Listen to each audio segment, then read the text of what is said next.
Mas, gente, vamos cuidar da memória? Vamos falar? Vamos falar de memória. Eu quero falar de memória porque prepare-se para um conteúdo em que vai lhe ajudar a cuidar dos pacientes com perca de memória.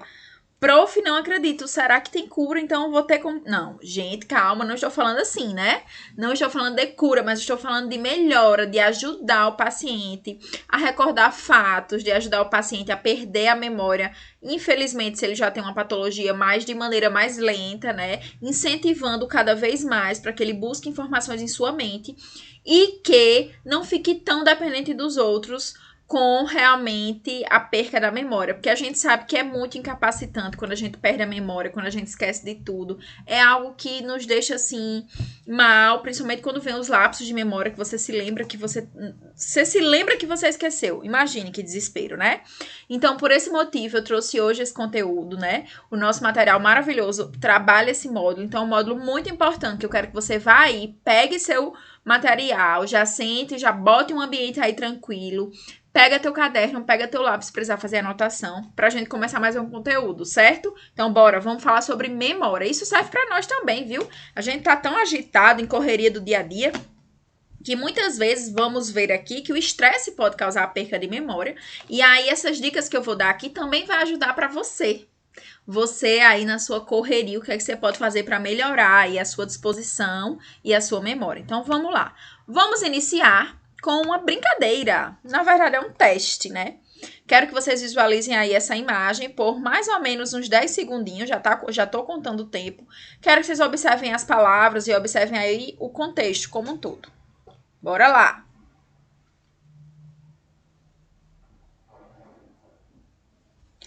Ok, vou passar. Quero que vocês, então, me digam, como um desafio, quais são as palavras que tinham lá naquele amontoado de palavras.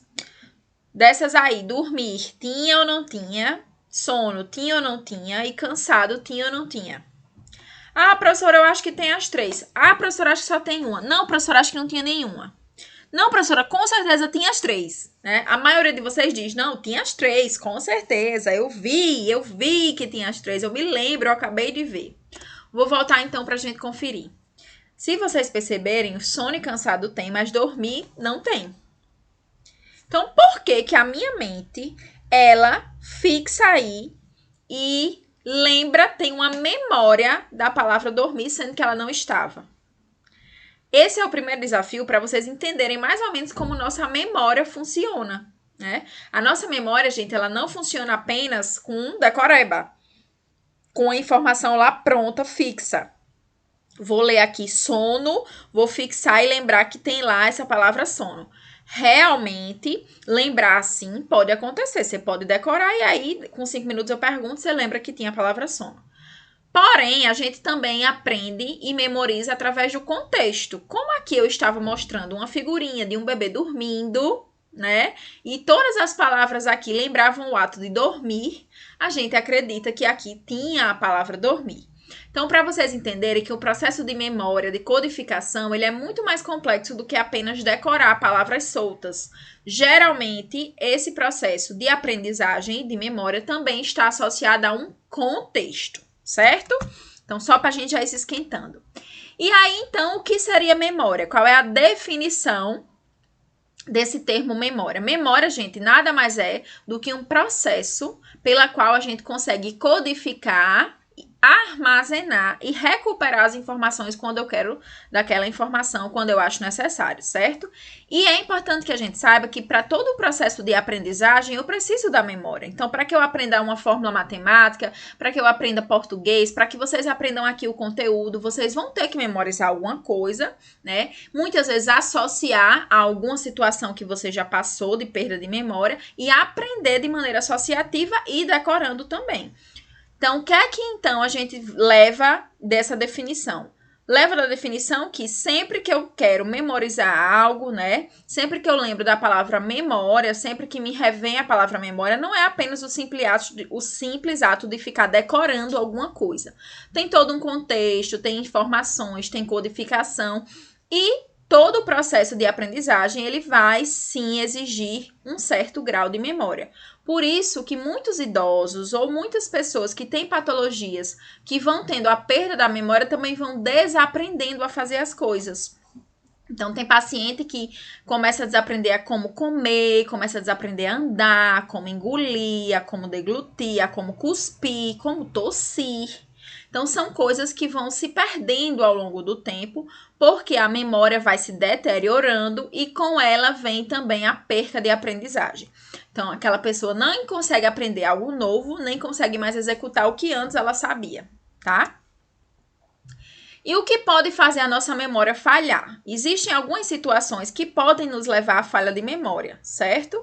É claro que as doenças são predominantes, mas nós vamos discutir outras coisas aqui, tá? Então, não só as demências podem causar falta de memória. Doenças como pressão alta, depressão, o estresse, a ansiedade podem nos levar a falta de memória, podem nos levar ao esquecimento. Então, a gente tá tão ali acelerado, ansioso, ou tá num quadro depressivo, ou tem descompensação de doenças cardiológicas que nos fazem perder a memória, que nos fazem ter essa falha na memória. Preocupação excessiva também pode causar falhas na memória, falta de sono, abuso de algumas drogas, de alguns medicamentos, como as drogas, por exemplo, como os consumos de álcool, né, de maconha, são drogas que realmente interferem no processo de memorização e é comum ter perca de memória quem ingere essas drogas, como álcool e maconha, dentre outras, tá, gente?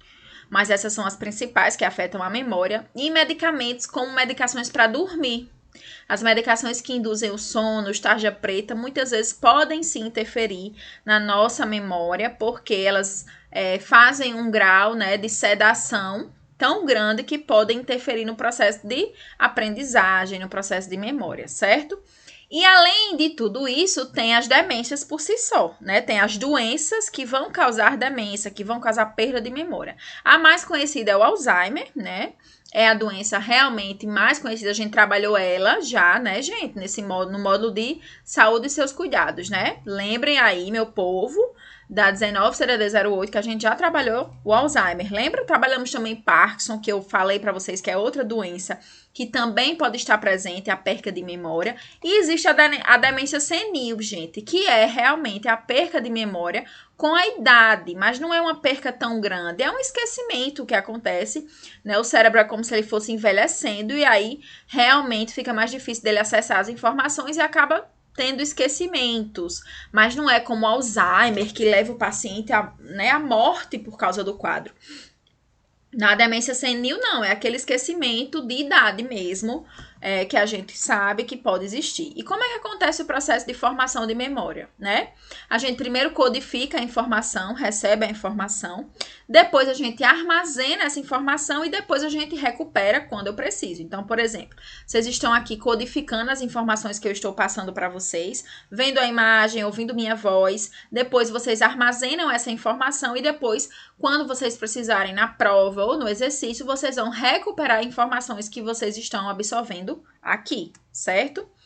Mas, prof, se é tão fácil assim, então por que eu esqueço? Por que nós esquecemos, né? A gente esquece, gente, justamente porque ocorrem falhas nesse processo.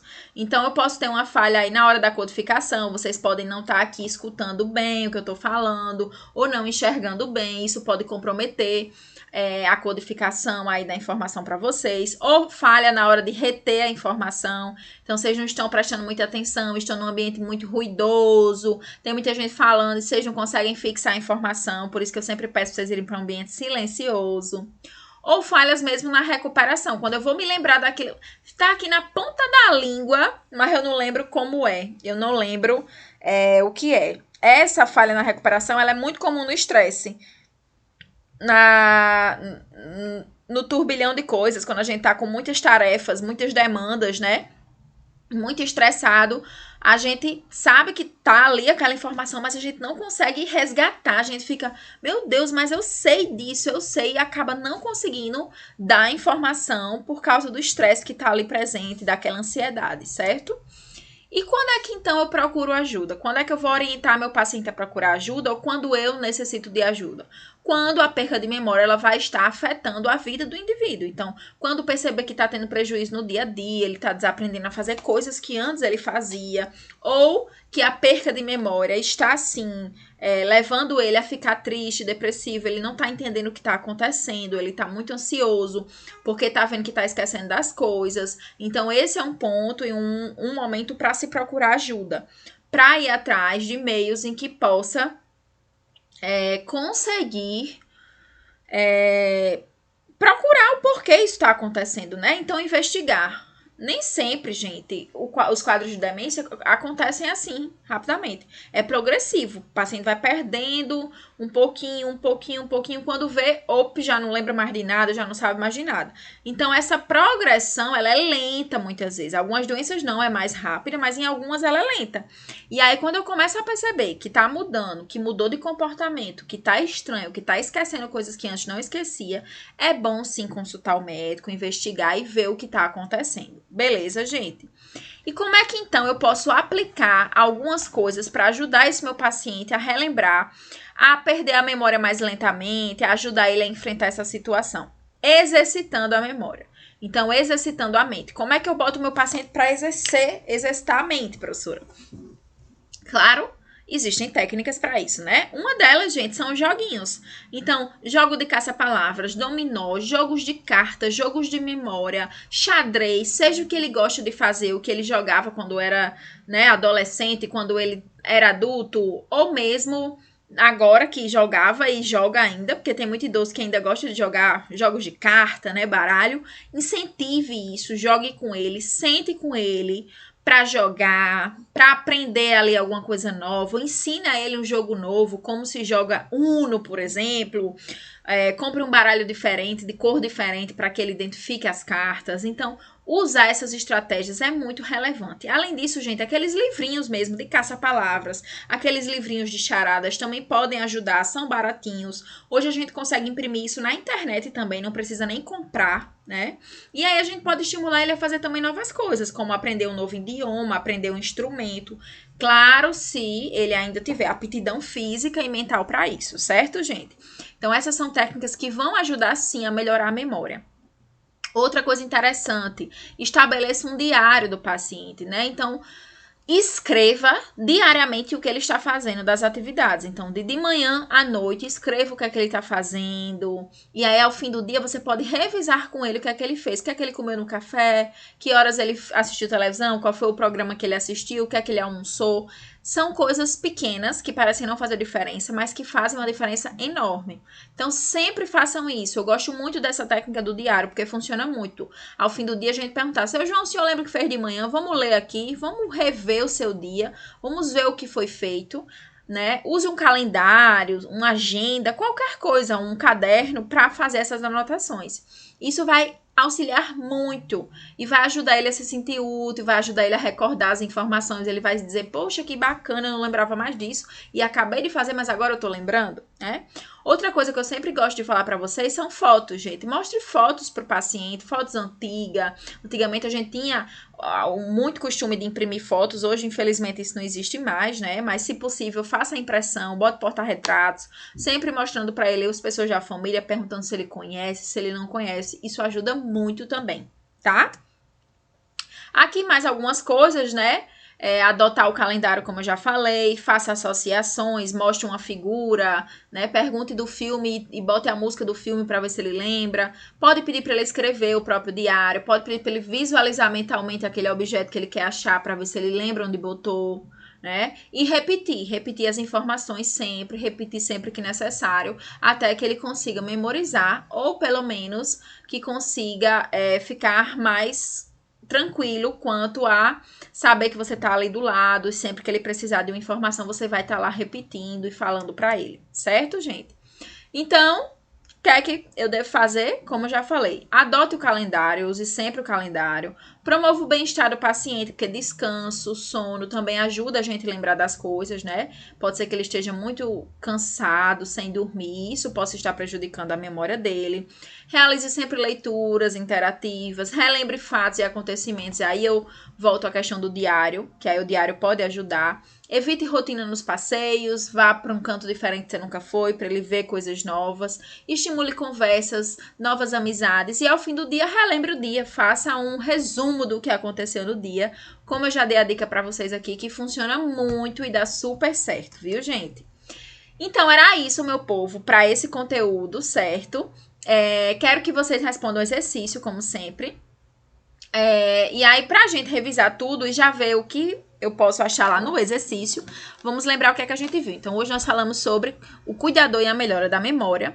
Falamos como fazer isso, né? Então, primeiro a gente entendeu como a memória ela é formada e depois a gente falou em algumas técnicas que eu posso fazer para auxiliar na memória do paciente. E aí, essa questão vem justamente indagar isso. Como o cuidador ele pode atuar na memória e na melhoria do cuidado? Lembra? Como é que eu posso atuar melhorando essa memória do paciente?